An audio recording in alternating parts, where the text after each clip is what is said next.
అందరికీ నమస్కారం. Welcome to our channel. Please subscribe to our channel and bell button పైన press చేయండి. మీకు నోటిఫికేషన్స్ వస్తాయి. అలాగే మీకు నచ్చితే లైక్ చేయండి.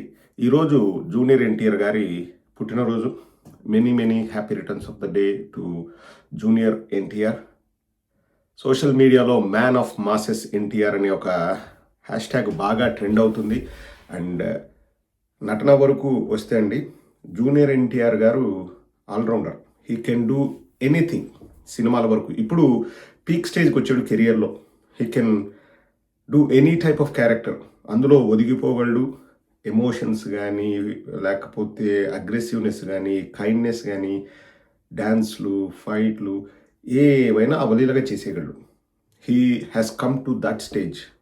ఫస్ట్ నుంచి టాలెంట్ ఉంది, బట్ ఇప్పుడు అది ఒక ఎవరికైనా కెరియర్లో ఒక పీక్ స్టేజ్ ఉంటుంది కదా, ఇప్పుడు అది జూనియర్ ఎన్టీఆర్ గారికి. అండ్ మరిన్ని ఉన్నత శిఖరాల్ని అధిరోహించాలని, తను అనుకున్న లక్ష్యాలని చేరాలని, తన జీవితంలో ఏవైతే సాధించాలనుకున్నాడో అవన్నీ సాధించాలని మనస్ఫూర్తిగా కోరుకుందాం. అండ్ జూనియర్ ఎన్టీఆర్ గారి జీవితం ఒకసారి చూస్తే అండి, ఒక పెద్ద పాఠం. అందరికీ కూడా ఒక పాఠం, గుణపాఠం అనే చెప్పాలి. అందరిలాంటి జీవితం కాదు జూనియర్ ఎన్టీఆర్ గారిది. మనం ఎక్కడ వ్యక్తిగత విషయాల జోలికి వెళ్ళాల్సిన అవసరం లేదండి. ఒక ఇంటర్వ్యూలో జూనియర్ ఎన్టీఆర్ గారు చెప్పారు, నాకు బాగా గుర్తు.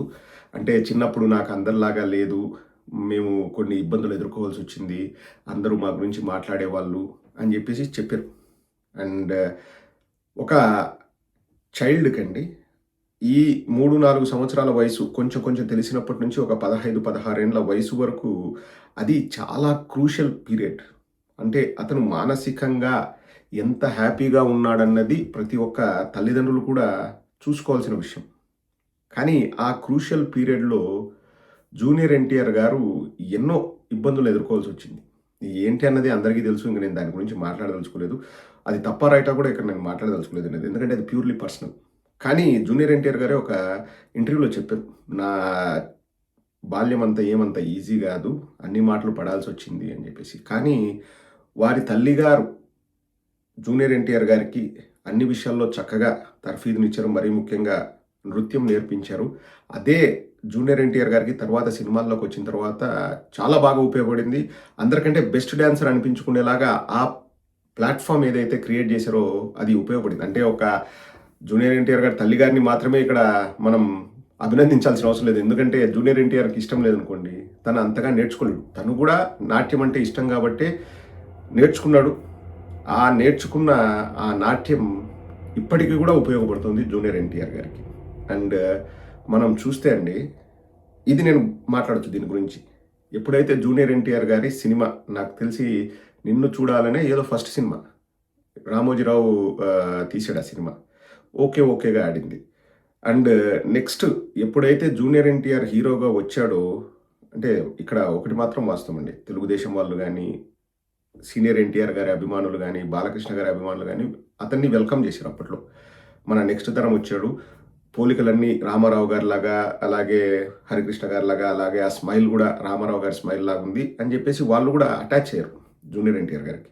కానీ వాళ్ళ ఫ్యామిలీ ఎవరు యాక్సెప్ట్ ఎందుకు చేయలేదు అనేది నేను బయట బహిరంగంగా ఎందుకు చెప్పగలను అంటే, జూనియర్ ఎన్టీఆర్ గారి సినిమాల ఓపెనింగ్కి ఎవ్వరూ వచ్చేవాళ్ళు కాదు. ఫ్యామిలీ మెంబర్స్లో ఎవ్వరు వచ్చేవాళ్ళు కాదు.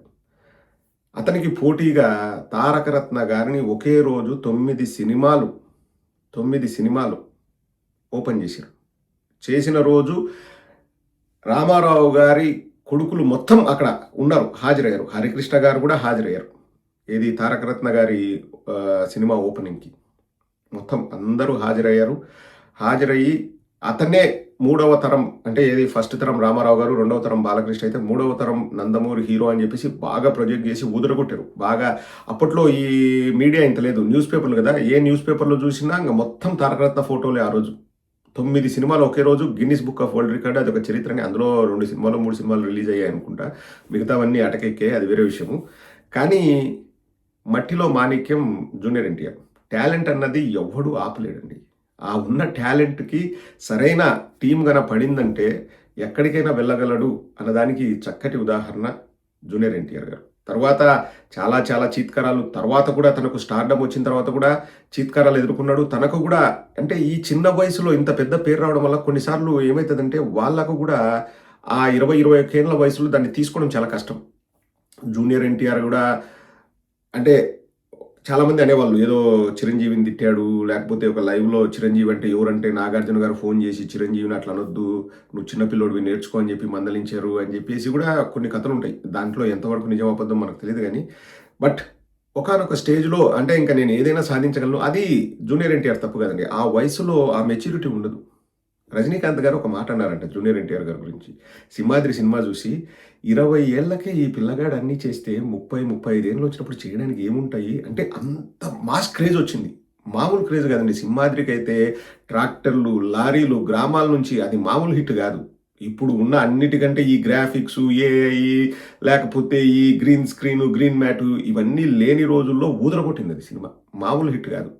అంటే ఒక 20, 21 ఏళ్ల పిల్లగాడు ఇంత ప్రపంచం సృష్టించగలనంత సృష్టించిందది. తర్వాత వరుసగా ఫ్లాపులు రావడము, డిప్రెషన్‌లోకి వెళ్ళడము, బాగా వెయిట్ పెరగడము, ఇవన్నీ కూడా జరిగాయి. అందుకే జూనియర్ ఎన్టీఆర్ జీవితం ఒక గుణపాఠం అని చెప్తున్నా. 25 ఏళ్ళు వచ్చే లోపల అప్పుడే ఫ్లాపులన్నీ చూసాడు. ఆ వయసు తట్టుకోలేనటువన్నీ కూడా ఆ చిన్న వయసులో చూసాడు. తర్వాత తనను తాను మలుచుకోవడం స్టార్ట్ చేసాడు.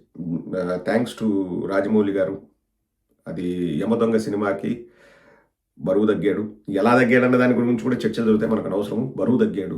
సో, తర్వాత he tried to reinvent himself. తర్వాత మళ్ళీ వరుసగా మంచి సినిమాలు పడ్డాయి, హిట్ అయ్యాయి. కానీ ఈ టైంలోనే జూనియర్ ఎన్టీఆర్‌కి నందమూరి ఫ్యామిలీ నుంచి సపోర్ట్ కరువైంది. రాజకీయంగా కూడా మన హరికృష్ణ గారు చంద్రబాబు నాయుడుతో విభేదించాడు. చంద్రబాబు నాయుడు హరికృష్ణ గారిని ఫస్ట్ వాడుకొని వాళ్ళ నాయన దగ్గర నుంచి పదవి లాక్కునేటప్పుడు మనమంతా ఒకటి హరికృష్ణ అని చెప్పేసి లక్ష్మీపార్వతి గారిని బూచిగా చూపించి వారిని లోబర్చుకొని ఒక మంత్రి పదవి ఇచ్చి 6 నెలలు రవాణా శాఖ మంత్రిగా పెట్టేసి తర్వాత పీకేశాడు. తర్వాత అన్న ఎన్టీఆర్ అని ఒక పార్టీ పెట్టారు. హరికృష్ణ గారు సక్సీడ్ అవ్వలేదు. ఎందుకంటే చంద్రబాబు నాయుడు కుయుక్తుల ముందు హరికృష్ణ గారు అంటే ఆయన ఉన్న ఆయన మంచితనం సరిపోలేదు. తర్వాత స్వయంగా చంద్రబాబు నాయుడు ఎంత మనిషి అంటే లోకేష్ పెళ్లికి జూనియర్ ఎన్టీఆర్ గారికి ఆహ్వానం లేదు, వెళ్ళలేదు. ఇది ఓపెన్, అందరికీ తెలిసిన విషయమే. ఆహ్వానం వెళ్ళలేదు, అందుకే జూనియర్ ఎన్టీఆర్ పెళ్లికి వెళ్ళలేదు. అంటే జూనియర్ ఎన్టీఆర్ గారిని ఎలా వాడుకుంటే మనకు ఉపయోగపడుతుంది అన్నట్లు వాడుకున్నాడు చంద్రబాబు నాయుడు. మళ్ళీ 2009లో ప్రచారానికి మళ్ళీ మంచి చేసుకొని పిలిపించుకున్నాడు. అప్పుడు ఏం చేశాడు, వాళ్ళ బంధువైన నార్నే శ్రీనివాసరావు కుమార్తెనిచ్చి పెళ్లి చేశాడు. సో ఇప్పుడు బాలకృష్ణని ఎలా అయితే నేను కంట్రోల్లో పెట్టుకుంటానో అలాగే జూనియర్ ఎన్టీఆర్ గారిని కంట్రోల్లో పెట్టుకుంటా అని చెప్పేసి ప్లాన్ చేశాడు. పాపం ఆ పర్యటన బాగా సాగింది. యాక్సిడెంట్ కూడా అయింది. యాక్సిడెంట్ అయితే బెడ్ మీద నుంచి కూడా మళ్ళీ వీడియో చేయొచ్చు పార్టీకి ఉపయోగపడాలని, కానీ గెలవలేదు. ఆ పర్యటనలో జూనియర్ ఎన్టీఆర్ ఎక్కడెక్కడ ప్రచారం చేశాడో ఆ నియోజకవర్గాల్లో మాత్రం బాగా ప్రభావం చూపించగలిగాడు జూనియర్ ఎన్టీఆర్. తర్వాత పాపం యాక్సిడెంట్ అయింది, అన్ని చోట్ల చేయలేకపోయాడు, తెలుగుదేశం రాలేదు. ఆ తర్వాత నుంచి మళ్ళీ అదే పనిగా వాళ్ళ ఫ్యామిలీని టార్గెట్ చేయడం స్టార్ట్ చేశారు. ఇప్పుడు హరికృష్ణ గారి మరణం మనం చూసాం. హరికృష్ణ గారి మరణం తర్వాత ఇంకా ఆ అగాధం అట్లే పెద్దదవుతూ వచ్చింది. ఏదో ఒక ఫంక్షన్లో బాలకృష్ణ నడుచుకుంటూ వస్తుంటాడు. మన కళ్యాణ్ రామ్ గారు జూనియర్ ఎన్టీఆర్ గారు లేచి నిలబడితే అసలు చూడనట్టు వెళ్ళిపోతాడు. చాలా చోట్ల అట్లే జరిగింది. అండ్ ప్రతిసారి తెలుగుదేశం వాళ్ళు ఏదైనా రాజకీయంగా జరిగినా జూనియర్ ఎన్టీఆర్ వచ్చి స్పందించాలి, జూనియర్ ఎన్టీఆర్ వచ్చి ఇట్లా చేయాలి, జూనియర్ ఎన్టీఆర్ వచ్చి అట్లా చేయాలి, భువనేశ్వర్ గారిని ఏదో అన్నారని చెప్పేసి మీరు రెస్పాండ్ అవ్వలేదు అది అని చెప్పేసి విపరీతంగా మళ్ళీ ట్రోల్ చేయడం స్టార్ట్ చేశారు. కానీ దేంట్లో కూడా అటుపక్క నుంచి స్పందన ఉండదు. అందరూ ఏం ఎక్స్పెక్ట్ చేస్తారు, జూనియర్ ఎన్టీఆర్ గారే మాట్లాడాలని ఎక్స్పెక్ట్ చేస్తారు, కానీ అటుపక్క నుంచి ఏం స్పందన ఉండదు. వీళ్ళకు ఏది లేదు. మొన్న బెస్ట్ ఎగ్జాంపుల్ అండి, బాలకృష్ణ గారికి పద్మభూషణ్ అవార్డు వచ్చినప్పుడు వాళ్ళ పెరట్లోనో ఎక్కడో వాళ్ళ గార్డెన్లోనో ఏదో ఒక ఫంక్షన్ అరేంజ్ చేసుకున్నారు వాళ్ళ కుటుంబ సభ్యులకి. అందులో కూడా కళ్యాణ్ రామ్కి జూనియర్ ఎన్టీఆర్కి నో ఎంట్రీ, పిలవలేదు. ఇప్పుడు అధికారంలోకి వచ్చారు, పిలవచ్చు కదా, పిలవలేదు, వీళ్ళు వెళ్ళలేదు. ప్రతి ఫంక్షన్లో కూడా బసవతారకం ట్రస్ట్ ఏదో ఒక మ్యూజిక్ కాన్సర్ట్ పెడితే అందులోనూ పిలవలేదు జూనియర్ ఎన్టీఆర్ గారిని అండ్ కళ్యాణ్ రామ్ గారిని. అంటే చంద్రబాబు నాయుడు ఎంత జాగ్రత్త వహిస్తాడంటే జూనియర్ ఎన్టీఆర్ లోకేష్కి పోటీ కాకూడదు, జూనియర్ ఎన్టీఆర్ సినిమాలు చేసుకొని మాకు అభ్యంతరం లేదు, కానీ ఇక్కడ రాజకీయంగా ఏమీ చేయకూడదు, ఇప్పుడప్పుడే రాకూడదు. ఎందుకంటే జూనియర్ ఎన్టీఆర్ వస్తే లోకేష్ను మింగేస్తాడు.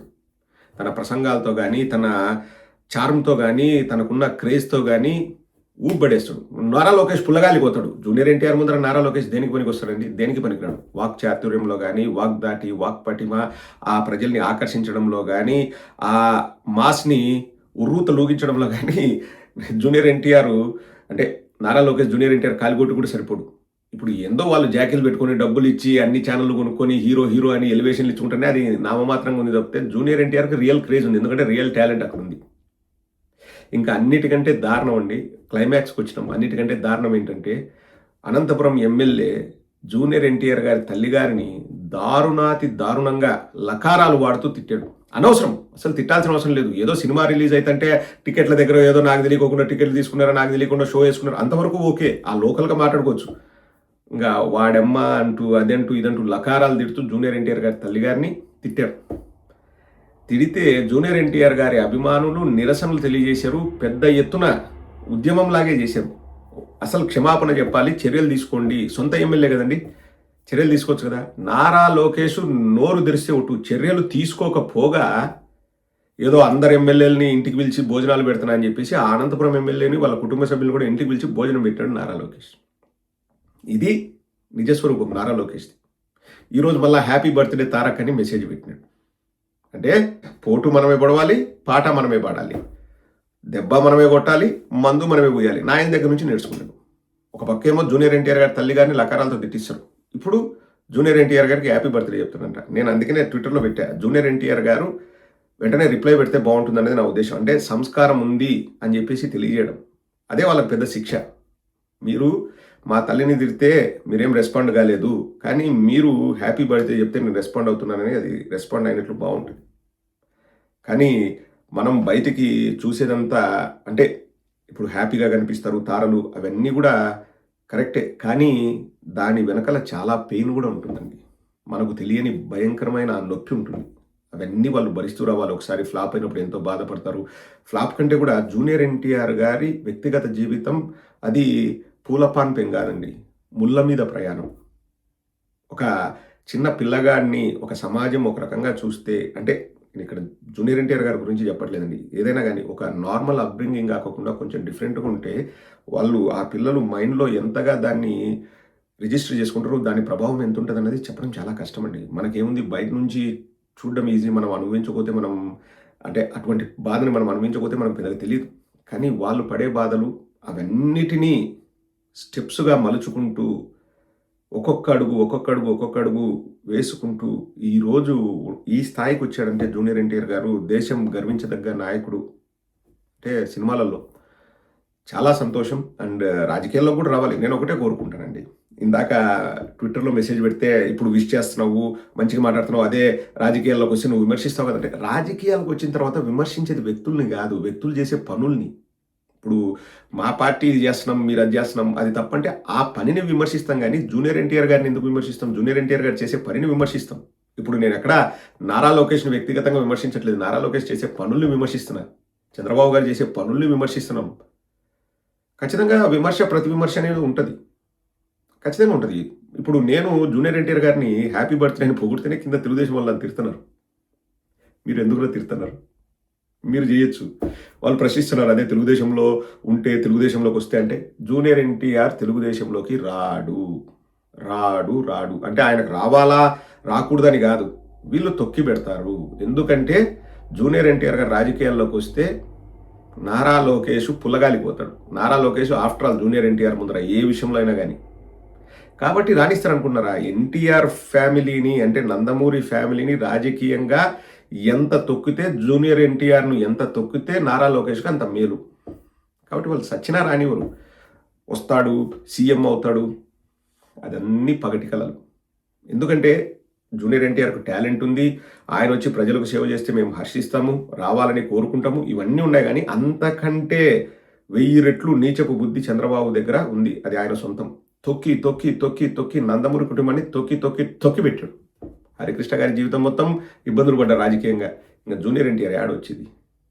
ఇప్పుడు మిగతా అన్నీ ఒక ఎత్తండి, అధికారంలోకి వచ్చారు, పద్మభూషణ్ అవార్డు వచ్చింది, బాలకృష్ణ ఇంట్లో ఫంక్షన్ జరుగుతుంటే జూనియర్ ఎన్టీఆర్ని కళ్యాణ్ రామ్ గారిని పిలవాలి కదా, వాళ్ళిద్దరు మాత్రమే రాలేదు, మిగతా అందరూ అటెండ్ అయ్యారు. ఆఖరికి పురంధేశ్వరి గారి ఫ్యామిలీ కూడా మళ్ళా పుస్తకం రాసి చంద్రబాబును తిట్టిన పురంధేశ్వరి గారి భర్త అయిన దగ్గుబాటి వెంకటేశ్వరరావు కూడా వెళ్ళాడు. వాళ్ళు కలుసుకున్నారు. ఎందుకంటే ఇప్పుడు దగ్గుబాటి వెంకటేశ్వరరావు రాజకీయంగా లేడు, పవర్ఫుల్ కాదు. సో కలుపుకుంటే నాకే ప్లస్ అవుతుంది. రాజకీయంగా నాకేం థ్రెట్ లేదు దగ్గుబాటి వెంకటేశ్వరరావు దగ్గర నుంచి. సో కలుపుకుందాం. జూనియర్ ఎన్టీఆర్ దగ్గర నుంచి నారా లోకేష్కు పెద్ద థ్రెట్. కాబట్టి జూనియర్ ఎన్టీఆర్ని దూరం పెడదాం. మనోడు బాగా ఎలివేట్ అయ్యి బాగా ఇంకా మనం జాకీలు పెట్టి పెట్టి పెట్టి పెట్టి అతన్ని ఇది చేసేంత వరకు జూనియర్ ఎన్టీఆర్ని పక్కన పెడదాం. ఇది రాజకీయం. కానీ hats off to junior NTR గారు. జీవితంలో సాధించినవన్నీ కూడా కష్టంతో, ఆయన సొంత కష్టంతో సాధించినవే. మీకు మరిన్ని సక్సెస్లు రావాలని చెప్పేసి మనస్ఫూర్తిగా కోరుకుంటున్నాను.